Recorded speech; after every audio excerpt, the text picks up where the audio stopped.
Ini dia informasi penting dari Kepsek Nelda untuk murid calon pendaftar SMP Negeri 1 Bukit Tinggi. Bukit Tinggi Minang 1. SMP Negeri 1 Bukit Tinggi telah melakukan berbagai persiapan dalam menghadapi pelaksanaan sistem penerimaan murid baru SPMB tahun ajaran 2026-2027.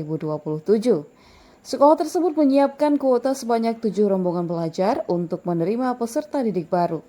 Kepala SMPN 1 Bukit Tinggi Neldawati SPD saat ditemui di sekolah Jumat 5 Juni 2026 mengatakan persiapan yang dilakukan antara lain membentuk panitia pelaksana serta berkoordinasi dengan Dinas Pendidikan Kota Bukit Tinggi terkait penggunaan aplikasi dalam proses penerimaan siswa baru. Ia menjelaskan terdapat beberapa hal yang perlu menjadi perhatian calon peserta didik dan orang tua pada pelaksanaan SPMB tahun ini. Salah satunya adalah kewajiban mengisi data domisili secara lengkap, termasuk keterangan RT dan RW tempat tinggal.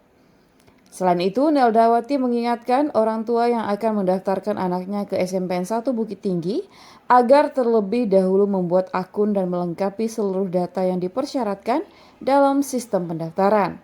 Menurutnya, berdasarkan pengalaman pelaksanaan penerimaan siswa baru tahun sebelumnya, masih ditemukan sejumlah data calon siswa yang belum tersubmit ke dalam sistem karena proses pengisian belum diselesaikan secara tuntas. Pada jalur prestasi, SMPN 1 Bukit Tinggi juga membuka kesempatan bagi siswa yang memiliki capaian akademik maupun non-akademik selama menempuh pendidikan di sekolah dasar. Neldawati menyebutkan sekolah berkomitmen untuk mengembangkan bakat dan minat peserta didik sesuai potensi yang dimiliki. Pelaksanaan SPMB tahun ini di Kota Bukit Tinggi tetap menggunakan sistem aplikasi yang terintegrasi untuk seluruh SMP negeri guna mendukung proses penerimaan peserta didik baru yang lebih tertata dan transparan. Ya, kalau untuk persiapan dari sekolah, tentunya kita membentuk panitia. Setelah itu berkoordinasi dengan Dinas Pendidikan.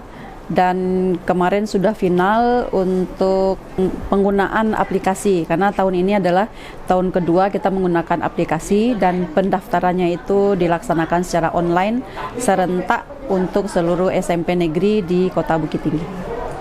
Kalau dengan tahun sebelumnya sama, kita sebanyak 7 rombel. Pada prinsipnya sama, cuman pengennya kita masyarakat lebih tahu untuk jalur afirmasi.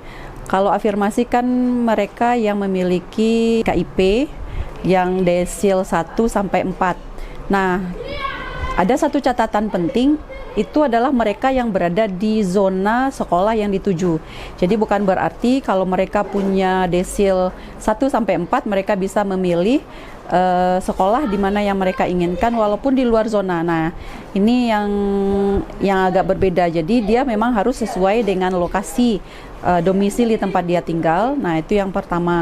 Itu yang kedua dari sistem mutasi. Kalau sebelumnya cukup memasukkan SK 4.